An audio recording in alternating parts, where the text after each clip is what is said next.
Hello everybody. In this video I am going to explain a problem on incidence of tax liability, or it is also called as scope of total income. The problem goes like this. From the following information, find out the gross total income of Mr. Rakesh for the assessment year 2020-21 if he is first one ordinarily resident, second one not ordinarily resident, third one non-resident. See, here we are supposed to calculate gross total income for the assessment year 2020-21. ಅವನು ordinary resident ಆದರೆ ಅವನ gross total income ಎಷ್ಟಾಗುತ್ತೆ, not ordinary resident ಆದರೆ ಅವನ gross total income ಎಷ್ಟಾಗುತ್ತೆ, ನಾನ್ resident ಆದರೆ ಅವನ ಮೂರು ಸ್ಟೇಟಸ್ ಕೊಟ್ಟಿದ್ರೆ ಆ ಮೂರು ಸ್ಟೇಟಸಲ್ಲಿ ಅವನ ಗ್ರಾಸ್ ಟೋಟಲ್ ಇನ್ಕಮ್ ಏನಾಗುತ್ತೆ ಅಂತ ಹೇಳ್ಬಿಟ್ಟು. So how you are suppose to calculate student? So you are suppose to take the heading as computation of gross total income of mister Rakesh. ಈ ರೀತಿ ಹೆಡಿಂಗ್ ತೊಗೊಬೇಕಾಗುತ್ತೆ. Name of the SSC you are suppose to write the previous year is 2019-20, assessment year ಏನಾಗುತ್ತೆ ಅಂದರೆ 2020-21. So assessment year ಯಾವುದು ಅಂತ ಹೇಳಿದ್ರೆ ನಿಮ್ಮ academic year. ಈಗ ನೀವು ಸೆಕೆಂಡ್ ಇಯರ್ ಅಲ್ಲಿ ಇದ್ದೀರಾ, ನಿಮ್ಮ ಅಕಾಡೆಮಿಕ್ ಇಯರ್ ಏನಾಗುತ್ತೆ ಅಂದರೆ 2020-21, ಅದೇ ಅಸೆಸ್ಮೆಂಟ್ ಇಯರ್ ಆಗುತ್ತೆ. ಅದರ immediate previous year will be the previous year for you. Previous year is 2019-20 and headings of the column students, particulars, ordinarily resident. What is first one ಏನು ಹೇಳ್ಯಾರೆ? ಆರ್ಡಿನರ್ಲಿ resident ಅಂತ ಹೇಳ್ಯಾರೆ. ಹಾಗಾಗಿ ನೀವೇನು ತಗೋಬೇಕಾಗುತ್ತೆ ಅಂದ್ರೆ in short you are suppose to write OR. Next one is second one is not ordinarily resident, short ಆಗಿ NOR. ಇಷ್ಟು ಬರೆದ್ರೆ ಸಾಕಾಗುತ್ತೆ ಎಕ್ಸಾಮ್ ಅಲ್ಲಿ ಕೂಡ. ನಾನ್ ರೆಸಿಡೆಂಟ್ ಅಂತ ಹೇಳ್ಯಾರೆ, ಶಾರ್ಟ್ ಆಗಿ NR ಅಂತ ತಗೋಬೇಕಾಗುತ್ತೆ. And we shall go with the point number 1 student, or point number A. Remember students, income ಇಂಡಿಯಾದಲ್ಲಿ ಅರ್ನ್ ಆದರೆ ಮೂರು ಕೇಸಸ್ ಅಲ್ಲಿ ಟ್ಯಾಕ್ಸೇಬಲ್ ಆಗುತ್ತೆ. ಇನ್ಕಮ್ ಇಂಡಿಯಾದಲ್ಲಿ ರಿಸೀವ್ ಆದರೂ ಮೂರು ಕೇಸಲ್ಲಿ ಟ್ಯಾಕ್ಸೇಬಲ್ ಆಗುತ್ತೆ. So these two rules you remember. Income from business in Mangaluru received in London ₹75,000. Income from business in Mangaluru, business ಮಂಗಳೂರಲ್ಲಿದೆ, ಹಾಗಾಗಿ ಅರ್ನ್ ಮಾಡಿದ್ದು ಎಲ್ಲಿ ಅಂತ ಆಯ್ತಂದ್ರೆ ಇಂಡಿಯಾದಲ್ಲಿ ಅರ್ನ್ ಮಾಡಿದ್ದಾಯ್ತು. ರಿಸೀವ್ಡ್ ಇನ್ ಲಂಡನ್ ಅಂತ ಹೇಳ್ಯಾರೆ. The income is earned in India, ಯಾಕಂದ್ರೆ ಬಿಸ್ನೆಸ್ ಲೊಕೇಟ್ ಆಗಿರೋದು ಇಂಡಿಯಾದಲ್ಲಿ ಆಗಿರೋದ್ರಿಂದ ಅರ್ನ್ಡ್ ಇನ್ ಇಂಡಿಯಾ, ರಿಸೀವ್ ಮಾಡ್ತಾ ಇರೋದು ಲಂಡನ್ ಅಲ್ಲಿ ಅಂತ ಹೇಳ್ತಾ ಇದ್ದಾರೆ. ಸೊ ಈಗ ಇಂಡಿಯಾದಲ್ಲಿ ಅರ್ನ್ ಆಯ್ತು ಅಂತ ಹೇಳಿದ್ರೆ ಉಳಿದಿದ್ದ ಪಾರ್ಟ್, ನೀವು ಉಳಿದಿದ್ದ ಸೆಂಟೆನ್ಸ್ ಓದ್ಬೇಕಂತಾನೆ ಏನಿಲ್ಲ. If the income is earned in India, taxable in case of all the three. ಹಾಗಾಗಿ so see the solution part students. Income from business in Mangaluru received in London, amount is 75,000, taxable in case of all the three. The reason is simple. ಯಾಕೆ ಅಂತ ಹೇಳಿದ್ರೆ the income is earned in India, ಇಂಡಿಯಾದಲ್ಲಿ earn ಆಯ್ತು ಅಂತ ಹೇಳಿದ್ರೆ ಸಾಕು, ಮೂರು ಜನದಲ್ಲಿ ಟ್ಯಾಕ್ಸೇಬಲ್ ಆಗುತ್ತೆ. Next we shall move to the second point. Income from business in Mysuru controlled from Dubai ₹90,000. Income from business in Mysore. Now the business is located in Mysore. So where the SSC is going to earn the income? ಎಲ್ಲಿ earn ಮಾಡ್ತಾನಂದ್ರೆ business ಇಂಡಿಯಾದಲ್ಲಿ ಇರೋದ್ರಿಂದ earn ಮಾಡ್ತಾ ಇರೋದು ಇಂಡಿಯಾದಲ್ಲಿ students. Controlled from Dubai, ಆ ಬಿಸ್ನೆಸ್ನ ದುಬೈಯಿಂದ control ಮಾಡ್ತಾ ಇದ್ದಾರೆ ಅಂತ ಹೇಳ್ತಾ ಇದ್ದಾರೆ. ನೋಡಿ, ಈಗ ಫಸ್ಟ್ ನೀವು ಆ ಪಾಯಿಂಟಿನ ಫಸ್ಟ್ ಪಾಯಿಂಟ್ ಅರ್ಥ ಮಾಡ್ಕೊಂಡ್ರೆ ಸಾಕು. ಬಿಸ್ನೆಸ್ ಮೈಸೂರಲ್ಲಿ ಲೊಕೇಟ್ ಆಗಿದೆ, ಹಾಗಾಗಿ ಅರ್ನ್ಡ್ ಇನ್ ಇಂಡಿಯಾ. ಇನ್ನು ಉಳಿದಿದ್ದು ಓದಬೇಕಂತಾನೆ ಏನಿಲ್ಲ. Taxable in case of all the three 90,000. ನೀವೇನು ಮಾಡಬೇಕಾಗುತ್ತೆ ಅಂದರೆ ಮೂರೂ ಕೇಸಲ್ಲಿ ಟ್ಯಾಕ್ಸೇಬಲ್ ಆಗುತ್ತೆ. You have to show the amount. Income from business in Mysuru control from Dubai. ನೀವು ಆ ಸೆಂಟೆನ್ಸ್ನ ಹಾಗೆ ಇಲ್ಲಿ ತೋರಿಸಿದ್ರಾಯ್ತು. You show the amount in all the three columns. Next is income from business in Dubai ₹130,000, controlled from London, half of the amount received in India. ನೋಡಿ, income from business in Dubai ₹130,000. now the business is located in Dubai, ಅಂದ್ರೆ outside India locate ಆಗಿದೆ students. ಎಲ್ಲಿಂದ control ಮಾಡ್ತಾ ಇರೋದು? Once again ಇಂಡಿಯಾದಿಂದ ಅಲ್ಲ, London ಇಂದ control ಮಾಡ್ತಾ ಇದ್ದಾರೆ. ಈಗ ಅದೇ income from business in Dubai, business locate ಆಗ್ತಾ ಇರೋದು outside India, controlled from London ಬದಲಾಗಿ ಕಂಟ್ರೋಲ್ಡ್ ಫ್ರಮ್ ಇಂಡಿಯಾ ಅಂತ ಕೊಟ್ಟಿದ್ರೆ, ಅವಾಗ business is located outside India, controlled from India ಅಂತ ಕೊಟ್ಟಿದ್ರೆ ಅವಾಗ ಇಬ್ರು ಕೇಸಲ್ಲಿ ಟ್ಯಾಕ್ಸೇಬಲ್ ಆಗ್ತಾ ಇತ್ತು. ಯಾರ್ಯಾರ ಕೇಸಲ್ಲಿ ಅಂದರೆ ಆರ್ಡಿನರ್ಲಿ ರೆಸಿಡೆಂಟ್ ಕೇಸಲ್ಲಿ, ನಾಟ್ ಆರ್ಡಿನರಿ ರೆಸಿಡೆಂಟ್ ಕೇಸಲ್ಲಿ ನೀವು ಆ ಅಮೌಂಟ್ 1,30,000 ಅಂತ ಫಸ್ಟ್ ಟೂ ಕಾಲಮ್ಸ್ ಅಲ್ಲಿ ತೋರಿಸ್ತಾ ಇದ್ರಿ. In the column of non resident column not taxable ಅಂತ ಬರೀತಿದ್ರಿ. ಯಾವಾಗ ಅಂದರೆ ಕಂಟ್ರೋಲ್ಡ್ ಫ್ರಮ್ ಇಂಡಿಯಾ ಆಗಿದ್ದಾವಾಗ. ಇಲ್ಲಿ income from business in Dubai located outside India, ಅಲ್ಲಿಗೆ ಅರ್ನ್ ಮಾಡ್ತಾ ಇರೋದು ಔಟ್ಸೈಡ್ ಇಂಡಿಯಾ ಆಯಿತು students. Controlled from London, control ಮಾಡ್ತಾ ಇರೋದು ಔಟ್ಸೈಡ್ ಇಂಡಿಯಾ. ನೋಡಿ, if the income is earned and received outside India ಅಂತ ಮಾಡ್ಕೊಳ್ಳಿ. Half of the amount received in India ಅಂತ ಕೊಟ್ಟಿದ್ದಾರೆ. ಈ ಪಾರ್ಟ್ ಬಿಟ್ಬಿಡಿ, ಈಗ ಇಷ್ಟು ಕೊಟ್ಟಿಲ್ಲ ಅಂತ ತಿಳ್ಕೊಳ್ಳಿ. Half of the amount received in India ಕೊಟ್ಟಿಲ್ಲ, ನೀವು ಇದು ಮಾತ್ರ ಕಾನ್ಸಂಟ್ರೇಟ್ ಮಾಡಿ. Business in Dubai rupees 1,30,000, control from London, ಇಷ್ಟು ಮಾತ್ರ ಕಾನ್ಸಂಟ್ರೇಟ್ ಮಾಡಿ. ಇನ್ನು ಉಳಿದಿದ್ದ ಪಾರ್ಟ್ ಏನಿದೆ ಅದನ್ನ ಈಗ ಕನ್ಸಿಡರ್ ಮಾಡಿಬಿಡಿ. Half of the amount received in India ಈಗ ಬಿಟ್ಬಿಡಿ. ಈಗ ಕಂಟ್ರೋಲ್ ಫ್ರಮ್ ಲಂಡನ್ ಅಷ್ಟೇ ಕೊಟ್ಟಿರ ಅಂತ ತಿಳ್ಕೊಳ್ಳಿ. ನಾವು the income is earned outside India, controlled from London ಅಂತ ಹೇಳ್ತಾ ಇದ್ದಾರೆ, ರಿಸೀವ್ಡ್ ಆಲ್ಸೋ ಔಟ್ಸೈಡ್ ಇಂಡಿಯಾ. ಈ ಕೇಸಲ್ಲಿ ಏನಾಗುತ್ತೆ ಅಂದರೆ ಬರೀ ಒಬ್ಬನ ಕೇಸಲ್ಲಿ ಮಾತ್ರ ಟ್ಯಾಕ್ಸೇಬಲ್ ಆಗುತ್ತೆ. ಯಾರ ಕೇಸಲ್ಲಿ ಅಂತ ಹೇಳಿದ್ರೆ ಆರ್ಡಿನರಿ ರೆಸಿಡೆಂಟ್ ಕೇಸಲ್ಲಿ ಮಾತ್ರ ನಾವು 1,30,000 ತೋರಿಸ್ತೀವಿ. ಈಗ ನಾಟ್ ಆರ್ಡಿನರಿ ರೆಸಿಡೆಂಟ್ ಕೇಸಲ್ಲಿ 65,000 ತೋರಿಸಿದ್ದೀವಿ, ನಾನ್ ರೆಸಿಡೆಂಟ್ ಕಾಲಮಲ್ಲಿ 65,000 ತೋರಿಸಿದ್ದೀವಿ. ಯಾಕೆ ಈಗ 65,000 ತೋರಿಸಿದ್ದೀವಿ ಅಂತ ಹೇಳಿದ್ರೆ ಈಗ ಕನ್ಸಿಡರ್ ಮಾಡಿ ಸ್ಟೂಡೆಂಟ್ಸ್, ಈಗ ಫುಲ್ ಸೆಂಟೆನ್ಸ್ ಕನ್ಸಿಡರ್ ಮಾಡಿ. Half of the amount received in India ಅಂತ ಹೇಳ್ತಾ ಇದ್ದಾರೆ. ಈಗ business located outside India and control from London ಅಂತ ಹೇಳ್ತಾ ಇದ್ದಾರೆ. ಕಂಟ್ರೋಲ್ ಫ್ರಮ್ ಲಂಡನ್ ಅಂತ ಹೇಳಿದ್ರೆ earned outside India, received also outside India. So ಅಲ್ಲಿಗೆ ಆರ್ಡಿನರಿ ರೆಸಿಡೆಂಟ್ ಕೇಸಲ್ಲಿ ಮಾತ್ರ ಟ್ಯಾಕ್ಸೇಬಲ್ ಆಗುತ್ತೆ, 1,30,000 ತೋರಿಸ್ಬೇಕಾಗುತ್ತೆ. ಈಗ next half of the amount received in India ಅಂತ ಹೇಳ್ತಾ ಇದ್ದಾರೆ. ಅದರಲ್ಲಿ ಅರ್ಧ ಇಂಡಿಯಾದಲ್ಲಿ ರಿಸೀವ್ ಆಯಿತು ಅಂತ ಹೇಳ್ಬಿಟ್ಟು 1,30,000ನ ಹಾಫ್ ಅಂತ ಹೇಳಿದ್ರೆ 65,000 ಆಗುತ್ತೆ. Half of the amount received in India, ಈಗ ಏನೇ ಇನ್ಕಮ್ ಇಂಡಿಯಾದಲ್ಲಿ ರಿಸೀವ್ ಆದರೆ 3 ಜನದ ಕೇಸಲ್ಲಿ ಟ್ಯಾಕ್ಸೇಬಲ್ ಆಗುತ್ತೆ. ಹಾಗಾಗಿ ನೀವೀಗ 3 ಕಾಲಮಲ್ಲಿ ತೋರಿಸ್ಬೇಕಂತ ಹೇಳಿದ್ರೆ, ಈಗ 3 ಜನ ಕೇಸಲ್ಲೂ ಟ್ಯಾಕ್ಸೇಬಲ್ ಅಂತ ಹೇಳಿದ್ರೆ ಸ್ಟೂಡೆಂಟ್ಸ್, ಇನ್ಕಮ್ ಇರೋದೇ 1,30,000, ಹಾಫ್ ರಿಸೀವ್ಡ್ ಇನ್ ಇಂಡಿಯಾ ಅಂತ ಹೇಳ್ಬಿಟ್ಟು ನೀವು ಈ ಆರ್ಡಿನರಿ ರೆಸಿಡೆಂಟ್ ಕಾಲಮಲ್ಲಿ ಮತ್ತೆ 65,000 ತೋರಿಸಿದ್ರೆ ಅವಾಗ 1,95,000 ಆಗುತ್ತೆ. ಯಾರ ಕೇಸಲ್ಲಿ ಅಂದರೆ ಆರ್ಡಿನರಿ ರೆಸಿಡೆಂಟ್ ಕೇಸಲ್ಲಿ. ಬಟ್ ಇನ್ಕಮ್ ಇರೋದೇ 1,30,000, ಹೌ ಕ್ಯಾನ್ ಯು ಶೋ 1,95,000? ಹಾಗಾಗಿ ಆರ್ಡಿನರಿ ರೆಸಿಡೆಂಟ್ ಕಾಲಮಲ್ಲಿ ನೀವು 65,000 ತೋರಿಸೋ ಹಾಗಿಲ್ಲ, ಯಾಕಂದರೆ ಇನ್ಕಮ್ ಇರೋದೇ 1,30,000. ಇಫ್ ಯು ಶೋ 65,000 ಮೋರ್, 65,000 ಜಾಸ್ತಿ ತೋರಿಸಿದ್ರೆ 1,95,000 ಆಗುತ್ತೆ. ಅಲ್ಲಿ ಇನ್ಕಮ್ ಇರೋದೇ 1,30,000. So in the ordinary resident column you are not going to show anything. ಹಾಗಾಗಿ ರಿಸೀವ್ಡ್ ಇನ್ ಇಂಡಿಯಾ ಹಾಫ್ ಏನಿದೆಯಲ್ಲ ಅದು ನಾಟ್ ಆರ್ಡಿನರಿ ರೆಸಿಡೆಂಟ್ ಕಾಲಮಲ್ಲಿ 65,000, ನಾನ್ ರೆಸಿಡೆಂಟ್ ಕಾಲಮಲ್ಲಿ 65,000 you are suppose to show. I hope you are able to understand. Next is agricultural income from Sri Lanka, rupees 30,000. Where the agricultural income is earned students? Agricultural income from Sri Lanka ಅಂತ ಹೇಳ್ತಾ ಇದ್ದಾರೆ. ಅಂದರೆ ಇಲ್ಲಿ ನಾವು ಆ place important ಅಲ್ಲ students, ಇನ್ ಇಂಡಿಯಾನ outside India ಇಷ್ಟು ನೋಡಬೇಕಾಗುತ್ತೆ. So Sri Lanka means outside India. ನಾವು the agricultural income from Sri Lanka ಅಂತ ಹೇಳಿದ್ರೆ ನಾವು ದ ಅಗ್ರಿಕಲ್ಚರಲ್ ಇನ್ಕಮ್ ಅರ್ನ್ಡ್ ಇನ್ ಶ್ರೀಲಂಕಾ ಅಂತ ಆಗುತ್ತೆ. ಅಂದರೆ earned outside India. Received ಬಗ್ಗೆ ಏನಾರು ಹೇಳಿಯಾರ students? Agricultural income from Sri Lanka ಅಂದರೆ ಅಗ್ರಿಕಲ್ಚರ್ ಲ್ಯಾಂಡ್ ಇಸ್ ಲೊಕೇಟೆಡ್ ಇನ್ ಶ್ರೀಲಂಕಾ ಅಂತ ಎಸ್ಯೂಮ್ ಮಾಡ್ಕೊಬೇಕಾಗುತ್ತೆ. earned outside India ಆಯಿತು. ರಿಸೀವ್ಡ್ ಬಗ್ಗೆ ಇಲ್ಲಿ ಎಲ್ಲೂ ಹೇಳಿಲ್ಲ ಸ್ಟೂಡೆಂಟ್ಸ್ ಈ ಪಾಯಿಂಟಲ್ಲಿ. Received also outside India you have to assume. earned outside India ಅಂತ ಈಸಿಯಾಗಿ ಗೊತ್ತಾಗುತ್ತೆ, ಯಾಕಂದರೆ ಅಗ್ರಿಕಲ್ಚರ್ ಇನ್ಕಮ್ ಫ್ರಮ್ ಶ್ರೀಲಂಕಾ ಅಂತ ಹೇಳ್ತಾ ಇದ್ದಾರೆ. ಅಂದರೆ agriculture land is situated in Sri Lanka. ಅಲ್ಲಿಗೆ ಲ್ಯಾಂಡ್ ಎಲ್ಲಿ ಸಿಚುವೇಟ್ ಆಗಿದೆ ಅಗ್ರಿಕಲ್ಚರ್ ಲ್ಯಾಂಡ್, ಅಲ್ಲೇ earn ಮಾಡೋದಾಗುತ್ತೆ. earned outside India. Received ಬಗ್ಗೆ ಪಾಯಿಂಟ್ ಡಿ ಅಲ್ಲಿ ಏನು ಹೇಳಿಲ್ಲ. when the point regarding receiving of income, if it is not given in the point, ನೀವೇನು assume ಮಾಡಬೇಕಂದ್ರೆ received also outside India ಅಂತ ಎಸ್ಯೂಮ್ ಮಾಡಬೇಕಾಗುತ್ತೆ. earned outside India, received also outside India, taxable only in case of ordinary resident only. Ordinary resident ಕೇಸಲ್ಲಿ ಮಾತ್ರ taxable ಆಗುತ್ತೆ. ಯಾಕೆಂದರೆ the agricultural income is earned outside India. Received ಬಗ್ಗೆ ಹೇಳಿಲ್ಲ, you have to assume it as received also outside India. Taxable amount is 30,000. It is taxable only in case of ordinary resident. Not ordinary resident column will not taxable. Last column also not taxable. Now moving to the point number E. Interest on Canada growth bonds rupees 60,000. 2/3 received in India. Now for time being you just exclude 2/3 received in India. ಆ 2/3 received in India ಏನಿದೆಯಲ್ಲ ಅದನ್ನ ಈಗ ಬಿಟ್ಬಿಡಿ for time being. ಈಗ ಇಷ್ಟು ಮಾತ್ರ consider ಮಾಡಿ. Interest on Canada growth bonds rupees 60,000.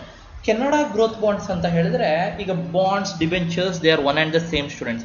ಈಗ ಕೆನಡಾ ಗ್ರೋತ್ ಬಾಂಡ್ಸ್ ಅಂತ ಹೇಳಿದ್ರೆ SSC ಆದವನು ಕೆನಡಾದಲ್ಲಿ ಬಾಂಡ್ಸ್ನ ಪರ್ಚೇಸ್ ಮಾಡಿದ್ದ ಅಂತ ನೀವು ಅರ್ಥ ಮಾಡ್ಕೊಬೇಕಾಗುತ್ತೆ. The SSC has purchased bonds in Canada. ಕೆನಡಾದಲ್ಲಿ ಬಾಂಡ್ಸ್ ಪರ್ಚೇಸ್ ಮಾಡಿದ್ದು. ಈಗ bonds debentures one and the same students. ಆ ಬಾಂಡ್ಸಿಂದ ಇಂಟ್ರೆಸ್ಟ್ ರಿಸೀವ್ ಮಾಡಿಯಾನೆ. So where the debentures have been purchase students, ಎಲ್ಲಿ ಪರ್ಚೇಸ್ ಆಗಿದ್ದು? ಕೆನಡಾದಲ್ಲಿ. earned in ಕೆನಡಾ ಅಂದರೆ earned ಔಟ್ಸೈಡ್ ಇಂಡಿಯಾ ಅಂತ ಆಯಿತು ಒಂದು. ಈಗ 2/3 ರಿಸೀವ್ಡ್ ಇನ್ ಇಂಡಿಯಾ ಬಿಟ್ಬಿಡಿ, ಆ ಪಾಯಿಂಟ್ ಕೊಟ್ಟಿಲ್ಲ ಅಂತ ತಿಳ್ಕೊಳ್ಳಿ. ಅವಾಗ ಅರ್ನ್ಡ್ ಔಟ್ಸೈಡ್ ಇಂಡಿಯಾ, ರಿಸೀವ್ಡ್ ಕೊಟ್ಟಿಲ್ಲ ಅಂದರೆ ನಾವು ಹೇಗೆ ಟ್ರೀಟ್ ಮಾಡ್ತೀವಿ ಸ್ಟೂಡೆಂಟ್ಸ್? ಏನು ಕೊಟ್ಟಿಲ್ಲ ಅಂದರೆ ಹೇಗೆ ಟ್ರೀಟ್ ಮಾಡ್ತೀವಿ? ರಿಸೀವ್ಡ್ ಆಲ್ಸೋ ಔಟ್ಸೈಡ್ ಇಂಡಿಯಾ ಅಂತ ಟ್ರೀಟ್ ಮಾಡಬೇಕು. ಈಗ interest on Canada growth bonds ₹60,000 ಏನು ಹೇಳ್ಯಾರೆ, ಕೆನಡಾದಲ್ಲಿ ಆ ಬಾಂಡ್ಸ್ ಪರ್ಚೇಸ್ ಮಾಡಿರೋದು, ಆ ರೀತಿ ನೀವು ಅರ್ಥ ಮಾಡ್ಕೊಬೇಕು. ನಾವು the interest earned on Canada growth bonds earned outside India, received also ಅಲ್ಲಿ ಕೊಟ್ಟಿಲ್ಲ ಅಂತ ತಿಳ್ಕೊಳ್ಳಿ, received also outside India ಆಗುತ್ತೆ. earned outside India, received also outside India, 60,000 will be taxable only in case of ordinary resident. ಈಗ next later part of the point ನಾವು consider ಮಾಡೋದಾದ್ರೆ 2/3 received in India ಅಂತ ಹೇಳ್ತಾ ಇದ್ದಾರೆ. Out of 60,000 2/3 received in India ಅಂತ ಹೇಳ್ತಾ ಇದ್ದಾರೆ. 60,000 into 2/3 ಮಾಡಿ ಸ್ಟೂಡೆಂಟ್ಸ್, ಅಂದರೆ 60,000 into 2 divided by 3 you calculate ಎಷ್ಟು ಬರುತ್ತೆ ಅಂತ ಹೇಳಿದ್ರೆ 40,000 ಬರುತ್ತೆ. 60,000 ಇಂಟು 2/3 ಮಾಡಿದಾಗ 40,000. It means that 40,000 is received in India. Any amount if it is received in India or earned in India, taxable in case of all the three. That is the rule students. ಈಗ 40,000 is received in India. You cannot show 40,000 in the ordinary resident column. ಯಾಕಂದ್ರೆ income ಇರೋದೇ 60,000 ಆಗಿರೋದ್ರಿಂದ ನೀವು ಇಲ್ಲಿ 40,000 add ಮಾಡಿದಾಗ, ಈ 60,000 40,000 add ಮಾಡಿದಾಗ 1 lakh rupees ಆಗುತ್ತೆ. But the income is how much students? Only 60,000. ಹಾಗಾಗಿ ಇಲ್ಲಿ 40,000 ಆರ್ಡಿನರಿ ರೆಸಿಡೆಂಟ್ ಕಾಲಮ್ ಅಲ್ಲಿ ತೋರಿಸಿದಲ್ಲ. In the not ordinary resident column you are suppose to show 40,000. Non resident column you show 40,000. ಯಾಕೆ ಇಲ್ಲಿ ತೋರಿಸ್ತಾ ಇದೀವಿ ಅಂದ್ರೆ ರಿಸೀವ್ಡ್ ಇನ್ ಇಂಡಿಯಾ ಅಂತ ಹೇಳಿರೋದ್ರಿಂದ. Next we shall move to the next point. Interest on deposits in State Bank of India branch in Dubai ₹30,000. You understand this point properly. Interest on deposits in State Bank of India branch in Dubai. SBI ಅಥವಾ state bank of India branch ಏನಿದೆಯಲ್ಲ ಅದು ದುಬೈಯಲ್ಲಿ locate ಆಗಿದೆ students. ಆ ದುಬೈಯಲ್ಲಿ locate ಆಗಿರುವ SBI ಬ್ಯಾಂಕಿನ ಬ್ರಾಂಚಲ್ಲಿ SSC ಅದನ್ನು deposit ಇಟ್ಟಿದ್ದ. ಆ ಡೆಪಾಸಿಟ್ ಮೇಲೆ ಇಂಟ್ರೆಸ್ಟ್ ರಿಸೀವ್ ಮಾಡಿಯಾನೆ. Understand the point. The SSC had deposited amount in State Bank of India branch in Dubai. ದುಬೈಲಿರುವ SBI ಬ್ಯಾಂಕಿನ ಬ್ರಾಂಚಲ್ಲಿ ಡೆಪಾಸಿಟ್ ಇಟ್ಟಿದ್ದ, ಅದರ ಮೇಲೆ ಇಂಟ್ರೆಸ್ಟ್ ರಿಸೀವ್ ಮಾಡ್ತಾ ಇದ್ದಾನೆ. ನಾವು ಅಂಡರ್ಸ್ಟ್ಯಾಂಡ್ ದ ಪಾಯಿಂಟ್. ಎಲ್ಲಿ ಅರ್ನ್ ಮಾಡ್ದಂಗೆ ಆಯಿತು. ಡೆಪಾಸಿಟ್ ಎಲ್ಲಿ ಇಟ್ಟಿದ್ದಂದರೆ ದುಬೈಲಿ ಇಟ್ಟಿದ್ದು students. Earned outside India, received also ಈ ಪಾಯಿಂಟಲ್ಲಿ ಎಲ್ಲೂ ಹೇಳಿಲ್ಲ ಸ್ಟೂಡೆಂಟ್ಸ್. ಡೆಪಾಸಿಟ್ ದುಬೈಲಿ ಇಟ್ಟಿದ್ರಿಂದ ಅರ್ನ್ಡ್ ಔಟ್ಸೈಡ್ ಇಂಡಿಯಾ ಆಯಿತು. Received also outside India you have to assume. So ಯಾರ ಕೇಸಲ್ಲಿ ಟ್ಯಾಕ್ಸೇಬಲ್ ಆಗುತ್ತೆ ಅಂದರೆ amount 30,000 will be taxable only in case of ordinary resident only. Earned outside India, received also outside India. Taxable in case of ordinary resident ₹30,000. In other two cases not taxable ಆಗುತ್ತೆ. Next we shall move to the next point.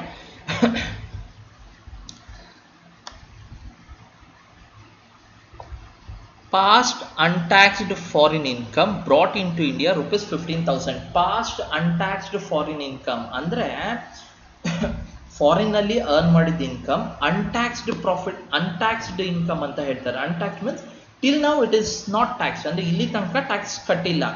Past untaxed income, past untaxed foreign income ಅಂತ ಬಂದಾಗ ಮೂರೂ ಕೇಸಲ್ಲಿ not taxable ಅಂತ ಬರಿಬೇಕಾಗುತ್ತೆ students. Past untaxed foreign income brought in to India, past untaxed income or past untaxed foreign income ಅಂತ ಬಂದರೆ not taxable in case of all the three. Next we shall move to the next point. Gifts worth ₹60,000 received from friends on the occasion of marriage anniversary. Gifts worth ₹60,000 received from friends on the occasion of marriage anniversary. Gift ಅಂತ ಬಂದಾಗ first ಯಾರು ಕೊಡ್ತಾ ಇದ್ದಾರೆ ಅಂತ ನೋಡಬೇಕು. Relatives ಕೊಟ್ಟರೆ exam, friends ಕೊಟ್ಟರೆ taxable ಆಗುತ್ತೆ. Who is giving the gift here students? Friends is giving the gift, so it is taxable. Next ನೀವೇನು ನೋಡ್ಬೇಕಂತ ಹೇಳಿದ್ರೆ what is the worth of the gift, ಗಿಫ್ಟಿನ ವ್ಯಾಲ್ಯೂ ಎಷ್ಟು ಅಂತ ನೋಡಬೇಕು. Up to 50,000 if the value of the gift is 50,000 or less, 50,000 ಅಥವಾ ಅದಕ್ಕಿಂತ ಕಡಿಮೆ ಇದ್ರೆ ಎಕ್ಸಮ್ಟೆಡ್ ಆಗುತ್ತೆ. 50,000ಕ್ಕಿಂತ ಜಾಸ್ತಿ ಇದ್ರೆ ಫುಲ್ ಅಮೌಂಟ್ ಟ್ಯಾಕ್ಸೇಬಲ್ ಆಗುತ್ತೆ ಸ್ಟೂಡೆಂಟ್ಸ್. ಈಗ ಗಿಫ್ಟಿನ ವ್ಯಾಲ್ಯೂ ನೋಡಿದ್ರೆ 60,000 is the value of gift. So what it means, whether the value of the gift is less than 50,000 or more than 50,000, more than 50,000 full amount taxable ಆಗುತ್ತೆ. Next ನೀವೇನು ನೋಡ್ಬೇಕಂದ್ರೆ in which occasion the gift was given, ಅಂದ್ರೆ ಯಾವ ಸಂದರ್ಭದಲ್ಲಿ gift ಕೊಟ್ಟಿದ್ದಾರೆ. Marriage ಟೈಮಲ್ಲಿ ಕೊಟ್ಟರೆ exempt ಆಗುತ್ತೆ ಸ್ಟೂಡೆಂಟ್ಸ್. ಇಲ್ಲಿ ಯಾವ ಟೈಮಲ್ಲಿ ಕೊಟ್ಟಿದ್ದಾನೆ, ಮ್ಯಾರೇಜ್ ಟೈಮಲ್ಲ, ಮ್ಯಾರೇಜ್ ಆ್ಯನಿವರ್ಸರಿ ಟೈಮಲ್ಲಿ ಕೊಟ್ಟಿದ್ದು, ಹಾಗಾಗಿ ಟ್ಯಾಕ್ಸೇಬಲ್ ಆಗುತ್ತೆ. ಫ್ರೆಂಡ್ ಕೊಡ್ತಾ ಇದ್ದಾನೆ, value of the gift more than 50,000 ಇದೆ, and see the occasion students marriage ಟೈಮಲ್ಲ, ಮ್ಯಾರೇಜ್ ಆ್ಯನಿವರ್ಸರಿ ಟೈಮಲ್ಲಿ ಕೊಡ್ತಾ ಇರೋದು. ಅಂದರೆ ಮದುವೆಯ ವರ್ಷಾಚರಣೆ ಅಥವಾ ಏನು ಮ್ಯಾರೇಜ್ ಆ್ಯನಿವರ್ಸರಿ ಅಂತ ಏನು ಸೆಲೆಬ್ರೇಟ್ ಮಾಡ್ತಾರೆ, ಮ್ಯಾರೇಜ್ ಟೈಮಲ್ಲ, ಮ್ಯಾರೇಜ್ ಆ್ಯನಿವರ್ಸರಿ ಟೈಮಲ್ಲಿ ಕೊಟ್ಟಿದ್ದು. ಹಾಗಾಗಿ this entire gift becomes taxable. ಯಾರ ಕೇಸಲ್ಲಿ ಅಂದರೆ 3 ಜನದ ಕೇಸಲ್ಲಿ ಟ್ಯಾಕ್ಸೇಬಲ್ ಆಗುತ್ತೆ. So if you see here, gifts received from friends on the occasion of marriage anniversary, 60,000 is the value of gift, it is taxable in case of all the 3. ನೀವೇನು assume ಮಾಡಬೇಕು ಇಲ್ಲಿ ಅಂತ ಹೇಳಿದ್ರೆ, ಇಂಡಿಯಾದಲ್ಲಿ ಗಿಫ್ಟ್ ಕೊಟ್ಟಿದ್ದು ಅಂತ. ಆ ಪಾಯಿಂಟಲ್ಲಿ ಎಲ್ಲೂ ಹೇಳಿಲ್ಲ ಎಲ್ಲಿ ಕೊಟ್ಟಿದ್ದು ಅಂತ ಹೇಳ್ಬಿಟ್ಟು you have to assume that the gift is given in India ಅಂತ ಎಸ್ಯೂಮ್ ಮಾಡಬೇಕಾಗುತ್ತೆ. Next we shall move the next point. Profit on sale of building in Madikeri, rupees 1,10,000, credited to bank account in Dubai. Profit on sale of building in Madikeri. ಮಡಿಕೇರಿಲಿರುವಂತಹ ಬಿಲ್ಡಿಂಗ್ನ sale ಮಾಡಿದ್ದಾರೆ, profit earn ಮಾಡಿದ್ದಾರೆ. Where the building is located students, as per the point, the building is located in Madikeri. So the building has been sold. So where the income is earn, building ಮಡಿಕೇರಿಲಿ ಇರೋದ್ರಿಂದ the income is earned in India students. Don't see the rest of the point. ಇನ್ನೇನು ನೀವು ನೋಡ್ಬೇಕಂತ ಏನಿಲ್ಲ, straight away 1,10,000 it is taxable in case of all the 3. 3 ಜನದ ಕೇಸಲ್ಲೂ ಅದು taxable ಆಗುತ್ತೆ. Next is royalty income for technical service provided in London directly credited to Indian bank account rupees 1 lakh. Royalty income for technical service provided in London. See, technical service is provided in London students. Elli technical service ಕೊಟ್ಟಿದ್ದ ಅಂತ ಹೇಳಿದ್ರೆ outside India, London ಅಲ್ಲಿ ಕೊಟ್ಟಿದ್ದು. So earned outside India. Next, where it is credited, ಎಲ್ಲಿ credit ಮಾಡಿದ್ದ ಅಂತ ಹೇಳಿದ್ರೆ Indian bank ಅಕೌಂಟಿಗೆ ಕ್ರೆಡಿಟ್ ಮಾಡ್ತಾ ಇದ್ದಾರೆ. earned outside India, London ಅಲ್ಲಿ ಟೆಕ್ನಿಕಲ್ ಸರ್ವಿಸ್ ಕೊಟ್ಟಿದ್ದರಿಂದ earned outside India, but to which it has been credited students, it is credited to Indian bank account. ಅಲ್ಲಿ ಎಲ್ಲಿ ರಿಸೀವ್ ಮಾಡ್ದಂಗೆ ಆಯಿತು, ಇಂಡಿಯನ್ ಬ್ಯಾಂಕ್ ಅಕೌಂಟಿಗೆ ಕ್ರೆಡಿಟ್ ಮಾಡಿದ್ದಾರೆ, ಡೆಪಾಸಿಟ್ ಮಾಡಿದ್ದಾರೆ, ರಿಸೀವ್ಡ್ ಇನ್ ಇಂಡಿಯಾ ಆಗುತ್ತೆ. So taxable in case of all the 3. So 1 lakh is taxable in case of all the 3. So what's the reason students? The amount which is earned in London is credited to Indian bank account. ಇಂಡಿಯಾದಲ್ಲಿರುವ bank ಅಕೌಂಟಿಗೆ ಹಾಕ್ಯಾರೆ. ಹಾಗಾಗಿ receive ಎಲ್ಲಿ ಮಾಡ್ತಾನೆ ಅಂದರೆ S S C ಅಂದರೆ ಇಂಡಿಯಾದಲ್ಲಿ receive ಮಾಡ್ತಾನೆ. Taxable in case of all the 3. Next point, income from business in Singapore controlled from Mangaluru, rupees 75,000. Now where the business is located? Business is located in Singapore. It means that business is located outside India. So business outside India locate ಆಗಿರೋದು students. But ಎಲ್ಲಿಂದ control ಮಾಡ್ತಾ ಇರೋದು ನೋಡಿ, controlled from Mangaluru ಅಂದರೆ controlled from India. ಅಲ್ಲಿಗೆ ಏನಾಗುತ್ತೆ students, income from business in Singapore, business is located outside India, but since the business is controlled from India, ಇಂಡಿಯಾದಿಂದ control ಮಾಡ್ತಾ ಇರೋದ್ರಿಂದ 75,000 ಏನಿದೆಯಲ್ಲ, it is taxable in case of ordinary resident, not ordinary resident. ಇಬ್ರು ಕೇಸಲ್ಲಿ taxable ಆಗುತ್ತೆ. Non resident ಕೇಸಲ್ಲಿ it is not taxable. Why, what's the reason behind the amount it is being taxed in case of ordinary resident and not ordinary resident is, since the business is controlled from India, ಬಿಸ್ನೆಸ್ನ ಇಂಡಿಯಾದಿಂದ control, ಯಾವುದು ಫಾರಿನಲ್ಲಿ business ಇದೆ ಅದು ಇಂಡಿಯಾದಿಂದ control ಮಾಡ್ತಾ ಇದ್ದಾರೆ ಅಂತ ಹೇಳಿದ್ರೆ ordinary resident ಕೇಸಲ್ಲಿ it is taxable, not ordinary resident ಕೇಸಲ್ಲಿ ಅದು ಟ್ಯಾಕ್ಸೇಬಲ್ ಆಗುತ್ತೆ. So 75,000 in case of ordinary resident and not ordinary resident case also it is 75,000, and non-resident column it is not taxable. Remember the rules students. ಆ rules ನಿಮಗೆ 5 rules ಇದೆ. If you remember those rules, ಅದರ base ಮೇಲೆ ನಾವು calculate ಮಾಡೋದು ಅಥವಾ workout ಮಾಡೋದು. Dividend received from ACC limited Indian company rupees 7,000. Dividend, see dividend is an income which is received on shares. ನೀವು ಶೇರ್ಸ್ ಪರ್ಚೇಸ್ ಮಾಡಿರ ಅಂತ ಹೇಳಿದ್ರೆ ನಿಮ್ಗೆ ಆ ಶೇರ್ಸ್ ಮೇಲೆ ಏನು ಇನ್ಕಮ್ ಬರುತ್ತಲ್ಲ ಅದನ್ನ ನಾವು ಡಿವಿಡೆಂಡ್ ಅಂತ ಕರಿತೀವಿ. Any dividend received from an Indian company, if dividend is received from an Indian company, exempted in case of all the 3. ಮೂರು ಕೇಸಲ್ಲೂ ಅದು ಎಕ್ಸಮ್ಟ್ ಆಗಿರುತ್ತೆ. ಯಾವಾಗ ಅಂತ ಹೇಳಿದ್ರೆ if the dividend is received from an Indian company, exempt in case of all the 3. Foreign ಕಂಪನಿಯಿಂದ dividend receive ಆದರೆ taxable ಆಗುತ್ತೆ. Remember this students. Next is rental income from a property in India, rupees 48,000. Rental income from a property in India. The property, as per the point, property is in India students. Property ಎಲ್ಲಿದೆ ಅಲ್ಲೇ income earn ಮಾಡ್ತೀವಿ. ಅಂದರೆ ಇಂಡಿಯಾದಲ್ಲಿ property ಇರೋದ್ರಿಂದ the income is earned in India. ಇನ್ನು ಉಳಿದಿದ್ದು ನೋಡ್ಬೇಕಂತಾನೆ ಇಲ್ಲ. If the income is earned in India, taxable in case of all the three. So if you see here, rupees rental income from a property in India, taxable in case of all the three. 48,000 it is taxable in case of all the three. So we shall move to the next point. Property income in London, out of which rupees 1,20,000 was remitted to India, rupees 3 lakh. Now what is given in the bracket you ignore students. Bracket al kottid ignore ಮಾಡಿ, ಇಷ್ಟು ಮಾತ್ರ consider ಮಾಡಿ. Property income in London, rupees 3 lakh. Now where the property is located students? Located in London. London ಅಲ್ಲಿ property ಇರೋದು. So where it is earned outside India. ಈ received ಬಗ್ಗೆನೂ ಕೊಟ್ಟಿಲ್ಲ, ಈ ಬ್ರಾಕೆಟಲ್ಲಿ ಕೊಟ್ಟಿರೋದನ್ನ ಬಿಟ್ಬಿಡಿ ಸ್ಟೂಡೆಂಟ್ಸ್, ಈ ಇಷ್ಟೇ ಕೊಟ್ಟಿರಂತ ತಿಳ್ಕೊಳ್ಳಿ. Property income in London rupees 3 lakh. So property is located in London. It means that earned outside India. Received ಬಗ್ಗೆನೂ ಹೇಳಿಲ್ಲ, you have to assume it as received also outside India. Assume if the income is earned outside India, received also outside India, taxable only in case of ordinary resident. Ordinary resident case ಅಲ್ಲಿ ಮಾತ್ರ taxable ಆಗುತ್ತೆ, because the income is earned outside India, received also outside India. So 3 lakh you are going to show in the ordinary resident column. Not taxable ಅಂತ not ordinary resident column ಮತ್ತೆ non resident column ಅಲ್ಲಿ ಬರ್ತಿದೀವಿ. ಯಾಕೆ ಅಂತ ಹೇಳ್ಬಿಟ್ಟು, now you see what is given in the bracket students. If you see here, out of which rupees 1,20,000 was remitted to India. ಅದರಲ್ಲಿ out of 3 lakh 1,20,000 was remitted to India. 1,20,000 ನ ಇಂಡಿಯಾಕ್ಕೆ remit ಮಾಡ್ಯಾರೆ, ಅಂದ್ರೆ ಕಳಿಸ್ಯಾರೆ. ನೋಡಿ, U C the word here. earned ಅಂತ ಕೊಟ್ರೆ 3 ಕೇಸಲ್ಲಿ taxable ಆಗುತ್ತೆ. Received ಅಂತ ಕೊಟ್ರೆ 3 ಕೇಸಲ್ಲಿ ಟ್ಯಾಕ್ಸೇಬಲ್ ಆಗುತ್ತೆ. ರೆಮಿಟ್ ಬ್ರಾಟ್ ಅಂತ ಕೊಟ್ರೆ ಅದನ್ನ ನಾವು ಕನ್ಸಿಡರ್ ಮಾಡಬಾರ್ದು. earned ಅಂತ ಕೊಟ್ರೆ ಕನ್ಸಿಡರ್ ಮಾಡಿ, ರಿಸೀವ್ಡ್ ಅಂತ ಕೊಟ್ರೆ ಯು ಕನ್ಸಿಡರ್, ರೆಮಿಟೆಡ್ ಬ್ರಾಟ್ ಅಂತ ಕೊಟ್ರೆ ಆ ಪಾಯಿಂಟ್ ನ ಕನ್ಸಿಡರ್ ಮಾಡಿ. ನಾವು what is given here? Remitted is given. Remitted ಅಂತ ಕೊಟ್ರೆ you should not consider. So just 3 lakh ಮಾತ್ರ ಯಾರ ಕೇಸಲ್ಲಿ ಟ್ಯಾಕ್ಸೇಬಲ್ ಆಗುತ್ತೆ ಅಂದ್ರೆ it is taxable only in case of ordinary resident. In rest of the 2 cases not taxable because it is not received in India or earned in India. Remitted in India anta kottiyare, so you should not consider. Now find out the total. The total is called as gross total income. See, scope of total income or incidence of tax liability. The problem pertaining to this topic ಅಂದ್ರೆ ಈ ರೀತಿ problems section C ಗೆ ಬರುತ್ತೆ student. Simple ಆಗಿರುತ್ತೆ, ಇದು ನಿಮಗೆ bonus ಇದ್ದಂಗೆ. ಅಂದ್ರೆ ಸೆಕ್ಷನ್ ಸಿ ಅಲ್ಲಿ 2 questions you have to answer. So 1 will be from this topic. ಈ ಟಾಪಿಕ್ ಇಂದ ಒಂದು ಬಂದೇ ಬರುತ್ತೆ, ಈಸಿಯಾಗಿರುತ್ತೆ. So you are going to get 16 marks. The problem will be for 16 marks. ಈಸಿಯಾಗಿ ನೀವು ಸ್ಕೋರ್ ಮಾಡ್ಬೋದು. ಅಂಡ್ ರಿಮೆಂಬರ್, ಇನ್ಕಮ್ ಟ್ಯಾಕ್ಸ್ ಅಲ್ಲಿ ಸೆಕ್ಷನ್ ಬಿ ಗೆ ಪ್ರಾಬ್ಲಮ್ಸ್ ಇದ್ರೆ 2 ವರ್ಕಿಂಗ್ ನೋಟ್ ಬರೀಬೇಕಾಗುತ್ತೆ ಸ್ಟೂಡೆಂಟ್. ಸೆಕ್ಷನ್ ಸಿ ಗೆ ಪ್ರಾಬ್ಲಮ್ ಬಂದ್ರೆ 4 ವರ್ಕಿಂಗ್ ನೋಟ್. ಇನ್ಕಮ್ ಟ್ಯಾಕ್ಸ್ ಅಲ್ಲಿ you have to write the working notes. ಯಾಕಂದ್ರೆ ಕೆಲವೊಂದು ನಾವು ಎಸಂಪ್ಷನ್ಸ್ ಮಾಡ್ತೀವಿ.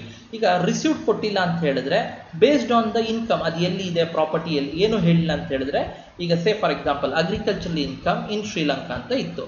ಅಗ್ರಿಕಲ್ಚರಲ್ ಪ್ರಾಪರ್ಟಿ ಶ್ರೀಲಂಕಾದಲ್ಲಿದೆ ಅಂತ ಆ ಪಾಯಿಂಟಿನ ಅರ್ಥ. ಸೊ ಪ್ರಾಪರ್ಟಿ ಶ್ರೀಲಂಕಾದಲ್ಲಿ ಇರೋದ್ರಿಂದ ಅರ್ನ್ಡ್ ಔಟ್ಸೈಡ್ ಇಂಡಿಯಾ ಅಂತ ಹೇಳ್ಬಿಟ್ಟು ನಮ್ಗೆ ಈಸಿಯಾಗಿ ಗೊತ್ತಾಗುತ್ತೆ. ರಿಸೀವ್ಡ್ ಬಗ್ಗೆ ಆ ಪಾಯಿಂಟಲ್ಲಿ ಇಲ್ಲ. ನಾವೇನು ಎಸ್ಯೂಮ್ ಮಾಡಿದ್ವಿ? ರಿಸೀವ್ಡ್ ಆಲ್ಸೋ ಔಟ್ಸೈಡ್ ಇಂಡಿಯಾ ಅಂತ ಟ್ರೀಟ್ ಮಾಡಿದ್ವಿ.